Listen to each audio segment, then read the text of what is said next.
ভারত আজ এই দেশকে নিয়ে উঠে পড়ে লেগে গিয়েছে। আওয়ামী লীগের আমলে হিন্দুদের উপরে আক্রমণ করলে ভারত এত পরিমাণ তারা আক্ষেপ করি নাই যে পরিমাণ আক্ষেপ করলো আওয়ামী লীগ পতনের পরে। আজ পদে পদে ইসকন দিয়ে, জঙ্গি সংগঠন দিয়ে, গুন্ডা বাহিনী দিয়ে এই বাংলার জমিনের রক্ষকে নষ্ট করতে চাই। এই ভারত আমাদের ভালো চাই না। আল্লামা সাঈদীর বিরুদ্ধে বারবার হুঙ্কার দিয়েছে, ভারত জাতির শত্রু, কলঙ্কিত জাতি, ওদের অস্ত্র থাকতে পারে, মানুষ থাকতে পারে, আমরা ইমানদার, আমরা ইমানের সামনে আগে যাব, ইমানের গতিতে ভারতকে শুকনো গাছের পাতার মতন উড়ে দিতে বাধ্য থাকিব। কথা কান ঠিক কিনা? মুসলমান ভাইরা আমার, গাজওয়াতুল হিন্দ রাসূল করিম সাল্লাল্লাহু আলাইহি ওয়াসাল্লামের ভবিষ্যৎবাণী, আমার উম্মতের ভিতরে দুই শ্রেণীর লোকদেরকে আল্লাহ জাহান্নামের আগুন থেকে মুক্তি করে দিয়েছেন। যেরকম সুবহানাল্লাহ। নাসাই শরীফের বর্ণনা, হযরত আবু হুরায়রার হাদিস। কোন কারণে? আল্লাহ নবী বলেন দুই শ্রেণীর মানুষদেরকে আল্লাহ তাআলা জাহান্নাম থেকে মুক্তি করে দিয়েছেন। এক শ্রেণীর লোক হচ্ছে তারা, আল্লাহ নবী বলেন আমার উম্মতের ভিতরে গাজওয়াতুল হিন্দ, হিন্দুত্ববাদীদের বিরুদ্ধে একটি যুদ্ধ হবে। এই যুদ্ধের পক্ষে যারা অবস্থান নিবে, যারা শহীদ হয়ে যাবে অথবা গাজী হয়ে ফিরে আসবে, আল্লাহ তাআলা তাদেরকে জাহান্নামের আগুনকে হারাম করে দিয়ে জান্নাতি মেহমান হিসেবে কবুল করেছেন। যেরকম সুবহানাল্লাহ।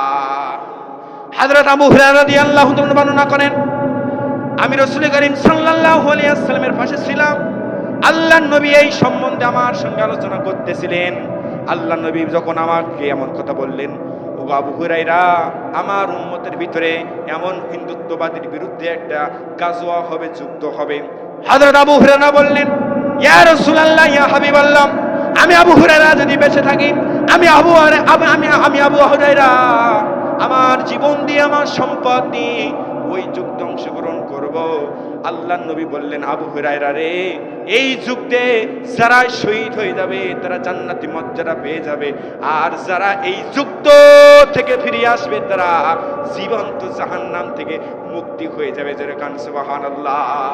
আবু হুরায়রা বলেন, ইয়া রাসূলুল্লাহ, ইয়া হাবিবাল্লাহ, আমি আবু হুরায়রা যদি আমি ওই যুদ্ধে অংশগ্রহণ করতে পারি আর আমি যদি ওই যুদ্ধে শহীদ হয়ে যাই তাহলে তো আমি হব জান্নাতি। আর ওই যুদ্ধ থেকে যদি আমি আবু হুরায়রা ফিরত আসি, গাজী হয়ে বেঁচে আসি, তাহলে আমি আবু হুরায়রা হব মুক্ত আবু হুরায়রা, অর্থাৎ জাহান্নাম থেকে মুক্তি আবু হুরায়রা। যেরকম সুবহানাল্লাহ। আর এক গোষ্ঠী, আর এক দল হবে, তারা আল্লাহর নবীর উম্মত হয়ে আসবেন। পয়গম্বর নবী ঈসা আলাইহিস সালাতু ওয়াস সালাম, ঈসা আলাইহিস সালাতু ওয়াস সালামের সঙ্গী যারা হবে, তার দলীয় যারা হবে, আল্লাহ রাব্বুল আলামিন তাদেরকে জাহান্নাম থেকে মুক্তি করে দেবেন। যেরকম সুবহানাল্লাহ। ও আমার ভাইরা, এই সময় কিন্তু আর বেশি দূরে নয়। ভারত কিন্তু বারবার আমাদের বিরুদ্ধাচার করতেছে, সেদেশে মসজিদ ভাঙতেছে, আমাদের ভাইদের উপর নির্যাতন করতেছে। ওই ভারত তাই এই দেশকে কেড়ে নিতে মুসলমান ঐক্য থাকতে হবে, ঐক্য বিনষ্ট করলে হবে না। জাতীয় ঐক্যের ডাক দেওয়া হয়েছে, বিভক্ত হলে হবে না। ঐক্যবদ্ধ হয়ে ভারতের বিরুদ্ধে গাজওয়াতুল হিন্দের সঙ্গী হতে চাই কারা কারা? দুহাত তুলে দেখায় তারা।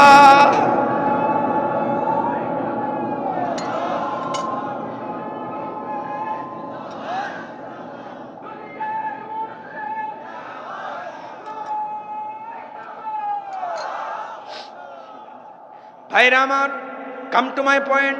যে কথা আমি বলতেছিলাম, আল্লাহর নবী যখন মসজিদে নববীতে আসলেন, আসার পরে এবার যখন সাহাবীদের কিনে বসে রয়েছেন, সঙ্গে সঙ্গে আল্লাহ তাআলা বললেন, নবীজি আপনি বলে দেন আমি আল্লাহর কাছে সবচেয়ে প্রিয় তারা কারা? আল্লাহ তাআলা বলেন, আল্লাযীনা আমানু ওয়া হাজারু ওয়া জাহাদু ফি সাবিলিল্লাহ বিআমওয়ালিহিম ওয়া আনফুসিহিম আযামু দারাজাতান ইনদাল্লাহ।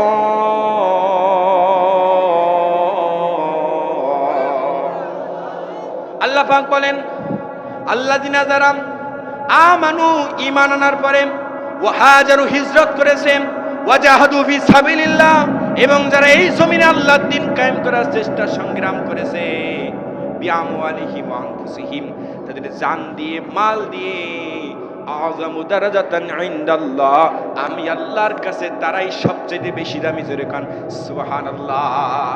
অন্য আয়াতে আল্লাহ তাআলা বলেন ইন্নাল্লাহা ইউহিব্বুল্লাযীনা ইউকাতিলুনা ফি সাবিলিহি সাফফান কাআন্নাহুম বুনয়ানুম মারসুস। আমি আল্লাহ তাআলা তাদেরকে বড় বেশি ভালোবাসি যারা এই জমিনে আমার দিনকে ঐক্যবদ্ধ হয়ে শিশির প্রাচীরের মতন আটকিয়ে রাখে। আমি আল্লাহ তাআলা তাদেরকে বড় বেশি ভালোবাসি।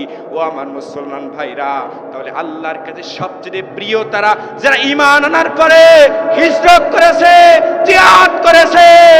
আল্লাহ বলছেন আমি আল্লাহর কাছে তারাই সবচেয়ে প্রিয়। আমরা প্রিয় বান্দা হতে চাই কি চাই না? তাহলে বিষয় কয়টা? তিনটা। কয়টা? 1 নাম্বার ঈমান, 2 নাম্বার হিজরত, 3 নাম্বার জিহাদ। এই তিনটা বিষয়ের গুণের অধিকারী হবে যারা, আল্লাহ বলেন আমি আল্লাহর কাছে সবচাইতে প্রিয় হবে তারা। এবার একটু জবাব দেন তো, আমরা ঈমান এনেছি কার উপরে? সবাই বলুন কার উপরে? আসমান জমিনের মালিককে, আপনার আমার রবকে, জীবনদাতাকে, মৃত্যু দেন যিনি তিনি কে? কেউ যেটা পারে না সেটা পারে কে? সকল ক্ষমতার উৎস হবে কে? কে হবে? আর আমরা জনগণ। আমরা বলি কি সকল ক্ষমতার উৎস কে? সবাই বলেন কে? সকল ক্ষমতার উৎস আল্লাহ। আর আমরা বলি জনগণ। না, আমরা জনগণ 3 বার পাতলা পায়খানা হলি কাজ শেষ। আল্লাহ তাআলা তাবারাকাল্লাযী বিয়াদিহিল মুলক ওয়া হুয়া আলা কুল্লি শাইইন কাদির। আসমান জমিন সব কিছুর মালিক কে? যারা বলে সকল ক্ষমতার উৎস জনগণ, তাদের অবস্থা আজ ওই জনগণই শেষ করে দিয়েছে। কথা পান ঠিক কিনা? ক্ষমতা কোথায় গেল? কোথায় আওয়ামী লীগ? কোথায় কাদের কাকা? কোথায় গেল জালেমদের সেই বড় বড় কথা? কথা পান ঠিক কিনা? টিভি খুললে মিথ্যা কথা, সংবাদ শুনলে মিথ্যা কথা। মামলা দিতে দিতে তারা ইসলামী আন্দোলনের কর্মীদেরকে বাড়ি ছাড়া করেছে, জমি জায়গা ছাড়া করেছে। তবুও আমরা ইমানি শক্তিতে একটি পাও পিছু হই নাই। কথা কান ঠিক কিনা? এর নামই তো ইমান। ঠিক কিনা বলেন? এর নামই তো ইমান। আলোচনা করব কখন? সময় তো খুব সংক্ষিপ্ত একটা ঘটনা বলে যায়। আল্লাহ নবীর একজন সাহাবী, নাম ছিল তার আব্দুল উজ্জা। নাম শুনেছেন না? আব্দুল উজ্জার ইমান কত দামি ইমান! আব্দুল উজ্জা মক্কার অধিবাসী। আল্লাহ নবী তার জীবনের প্রথম দিক থেকে 40 বছর বয়সে যখন নবুয়ত লাভ করেন, নবী তখন মক্কার জমিনে কোরআনের দাওয়াত দেন। 3টা বছর গোপনে গোপনে দাওয়াত দেন। 3টা বছরে গোপনে দাওয়াত দেওয়ার পরে আল্লাহ রাব্বুল আলামিন যখন নবীকে বললেন ওয়া মা আলাইনা ইল্লাল বালাগুল মুবিন, নবীজি আপনি স্পষ্ট ভাষায় কোরআনের দাওয়াত প্রচার করুন। আল্লাহ নবীকে যখন কোরআনের দাওয়াত প্রচার করতে বলা হলো, নবী যখন কোরআনের দাওয়াত প্রচার করতেছেন, আব্দুল উজ্জা ইয়াতীম ছেলে, পিতা নাই, চাচার আন্ডারে থাকে। আল্লাহর নবীর এই সাহাবী আব্দুল উজ্জা একদিন যখন নবীর খবর শুনতে পেলেন, নবীজি এমন দাওয়াত দেয়, এমন কথা বলে, এমন সুন্দর চরিত্রের অধিকারী। আব্দুল উজ্জা একদিন সাহস করে চাচার কাছে গিয়ে বললেন, চাচা জান আপনি বলেন, এই মদিনা এই মক্কার ভিতরে একজন ব্যক্তি লা ইলাহা ইল্লাল্লাহ দাওয়াত দেয়, সত্য কথা বলে, এই ব্যক্তিটি কেমন? আপনি কি এই ব্যক্তিকে বিশ্বাস করেন? চাচা তখন ডাক দিয়ে বলে, হ্যাঁ ভাতিজা বিশ্বাস করি। আব্দুল উজ্জা বললেন, চাচা যান আপনি কি তারপরে ঈমান আনতে চান? চাচা বলল ভাতিজা যেই কথা তুই মুখ দিয়ে বলেছিস আর একবারও যেন তোর মুখ দিয়ে না শুনি। মুহাম্মাদের প্রতি ঈমান তো দূরের কথা, আমরা তাকে ধ্বংস চাই। জোরে কর নাউযুবিল্লাহ। আব্দুল উজ্জা চাচা তখন এমন কথা বললেন, আব্দুল উজ্জা চাচাকে সাক্ষী রেখে সঙ্গে সঙ্গে চাচার সামনে পড়লেন লা ইলাহা ইল্লাল্লাহু মুহাম্মাদুর রাসূলুল্লাহ। চাচার সামনে যখন এমন কালিমা পড়ে ঈমান আনলেন, চাচা হতবাক হয়ে গেলেন। বলছেন, ভাতিজা তুই যে কালিমাটা পড়েছিস এর পরিণতি তোর কি হতে পারে তুই কি জানিস? তোর বাপ নাই, তোর দেখাশোনা করি আমি, তোর জমি জায়গার ভাগ বন্টন থেকে তোকে ক্যান্সেল করে দেব, তোর যা কিছু দিয়েছি সব কিছু কেড়ে নেব। আব্দুল উজ্জা ইমানের বলে বলিয়ান হয়ে বললেন, চাচা যান, আপনি আমাকে তামাম দুনিয়া যদি দিতেন আর আল্লাহ রসুলের যদি বিরোধিতা করতে বলেন, আমি সব কিছু ছেড়ে দেব। মুহাম্মাদের কালিমা পড়েছি, কালিমা থেকে আর পিছুপা হতে চাই না। চাচা বললেন, জমি জায়গা সব কিছু থেকে তোমাকে বঞ্চিত করা হবে।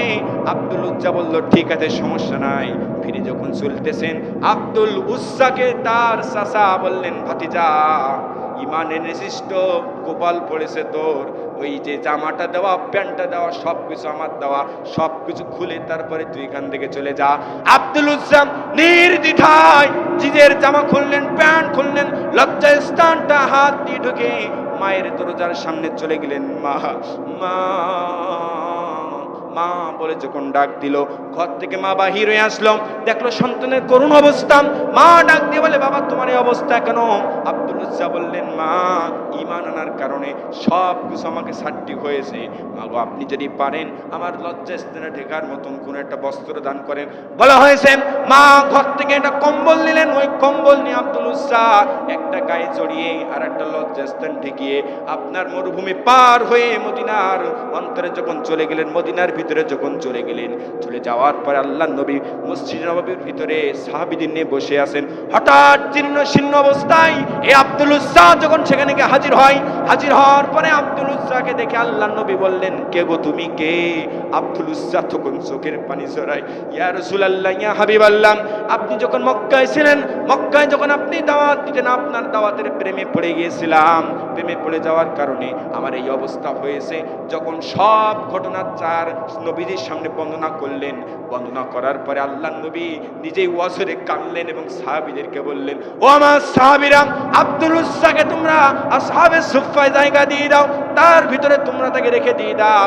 আর শোনো আব্দুল উজ্জা, তোমার নাম আব্দুল উজ্জা নয়, তোমার নাম পাল্টিয়ে দিলাম আমি আব্দুল্লাহ। আব্দুল উজ্জা যখন আসহাবে সুফফার ভিতরে থাকতে লাগলেন, তাকে কোরআন শেখানো হলো, কোরআন পড়তে লাগলো। এক পর্যায়ে আব্দুল উজ্জা, এই আব্দুল্লাহ নামক সাহাবী এত জোরে কোরআন পড়তেন, আল্লাহর নবীর সাহাবীরা আল্লাহর নবীর কাছে অভিযোগ করলো, ইয়া রাসূলুল্লাহ, ইয়া হাবিবাল্লাহ, আপনার আব্দুল্লাহ এত জোরে কোরআন পড়ে যে কোরআন পড়ার শব্দের কারণে আমরা সাহাবীরা বিরক্ত বোধ হয়। আল্লাহর নবী বললেন, সাহাবীরা, ও সাহাবীরা, আব্দুল উজ্জার মতন আব্দুল উজ্জাকে, আব্দুল্লাহকে কোরআন পড়তে দাও, তার ঈমানটা বড় চড়া দামে কিনেছে, তাকে তোমরা বাধা দিও না। জোরে কান সুবহানাল্লাহ। আব্দুল্লাহ যখন থাকতে লাগলেন, এক পর্যায়ে নবী তাবুক যুদ্ধে যাবেন। তাবুক যুদ্ধে আল্লাহর নবী সাহাবীদের কাছ থেকে বলতেছেন, আমার সাহাবীরা, যুদ্ধের ময়দানে যেতে হবে, কে কিভাবে পারো তোমরা সাহায্য করো। ওমর দিল, ওসমান দিল, আলী দিল, আবু বকর দিল, সবাই যখন একের পর এক দিতেছে, আব্দুল উজ্জা নবীর সামনে গিয়ে দুটি হাত বাড়িয়ে দিলেন, ইয়া রাসূলুল্লাহ, ইয়া হাবিবাল্লাহ, সাহাবীরা তো অনেক কিছু দিল, আমি আব্দুল উজ্জা দেওয়ার মতন কোনো সম্পদ তো নাই, দুটি হাত আমি আপনার সামনে বাড়িয়ে দিলাম, আপনি আমার জন্য দোয়া করুন যেন আমি যুদ্ধের ময়দানে গিয়ে শহীদ হয়ে যাই। আল্লাহ নবী আব্দুল উজ্জার জন্য দোয়া করলেন, আল্লাহ, আমি আব্দুল্লাহর রক্তকে কাফেরদের জন্য হারাম করে দিলাম, আল্লাহ আপনি আব্দুল্লাহকে গাজী হয়ে ফিরে নিয়ে আসবেন। আব্দুল্লাহ যখন যুদ্ধের ময়দানে চলে গেল, বলা হয়েছে কয়েকদিন পর জ্বরে আক্রান্ত হয়ে আব্দুল্লাহ ওই সাহাবী ইন্তেকাল করেন। রাসূল এই খবর শুনে অত্যন্ত মর্মাহত হয়ে যায়।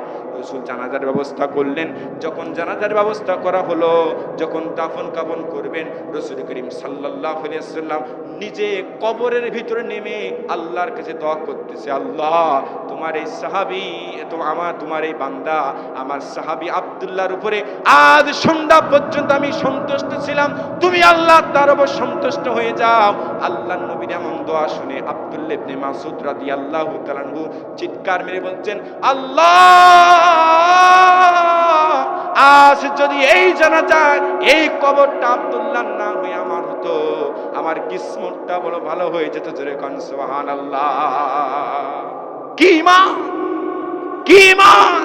যে ঈমান আনার কারণে সম্পদ ছাড়লেন, তবু আল্লাহ রাসূলের কালিমা পড়া থেকে পিছু পা হয় না।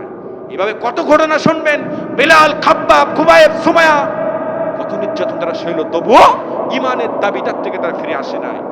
কিন্তু 16 বছর ধরে ওই ইমানের দাবিদার হয়ে ইমান আনার কারণে অসংখ্য ওলামাকে ফাঁসির কাছে তুলতে হয়েছে। ইমান আনার কারণে কলিজার টুকরা মুফাসসির 1 নয় 2 নয় 13টা বছর জালিমের কারাগারে সহিছে। কথা বলেন ঠিক কিনা?